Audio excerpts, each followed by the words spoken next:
எபிரேயர் 7வது அதிகாரம். இப்படிப்பட்ட வாக்குத்தத்தங்கள் நமக்கு உண்டாயிருக்கிறபடியினால், பிரியமானவர்களே, மாம்சத்திலும் ஆவியிலும் உண்டான எல்லா அசுசியும் நீங்க நம்மை சுத்திகரித்து கொண்டு பரிசுத்தமாகுதலை தேவ பயத்தோடே பூரணப்படுத்த கடவோம்.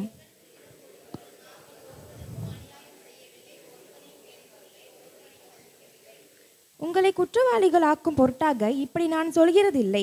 முன்னே நான் சொல்லியபடி உங்களுடனே கூட சாகவும் கூட பிழைக்கவும் தக்கதாக எங்கள் இருதயங்களில் நீங்கள் இருக்கிறீர்களே.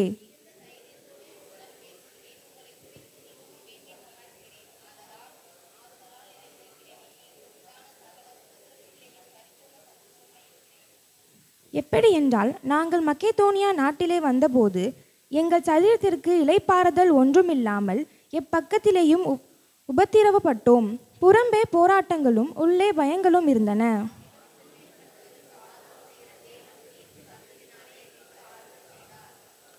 அவன் வந்ததினாலே மாத்திரமல்ல, உங்கள் வாஞ்சையையும் உங்கள் துக்கிப்பையும் என்னை பற்றி உங்களுக்குள் உண்டான பக்தி வைராக்கியத்தையும் அவன் கண்டு உங்களால் அடைந்த ஆறுதலை தெரியப்படுத்தினாலும் நானும் ஆறுதலடைந்து அதிகமாய் சந்தோஷப்பட்டேன்.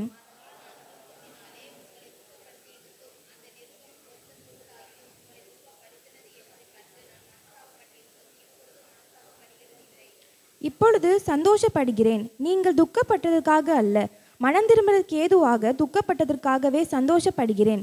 நீங்கள் ஒன்றிலும் எங்களால் நஷ்டப்படாதபடிக்கு தேவனுக்கேற்ற துக்கம் அடைந்தீர்களே.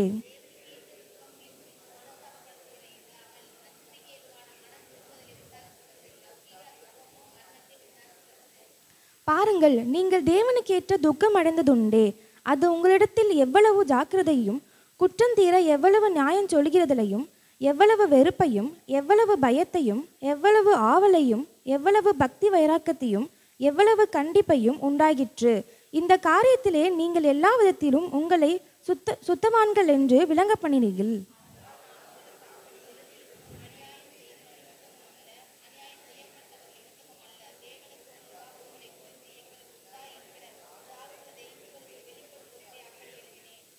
இது நிமித்தம் நீங்கள் ஆறுதல் அடைந்ததினாலே நாங்களும் ஆறுதல் அடைந்தோம்.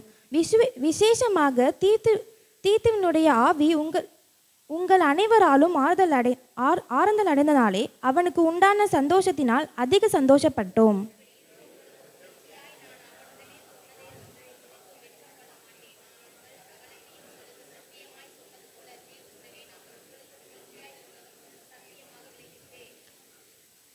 மேலும் நீங்கள் எல்லோரும் கட்டளைக்கு அமைந்து பயத்தோடும் நடுக்கத்தோடும் தன்னை ஏற்றுக்கொண்டதை அவன் நினைக்கையில் அவனுடைய உள்ளம் உங்களை பற்றி அதிக அன்பாயிருக்கிறது.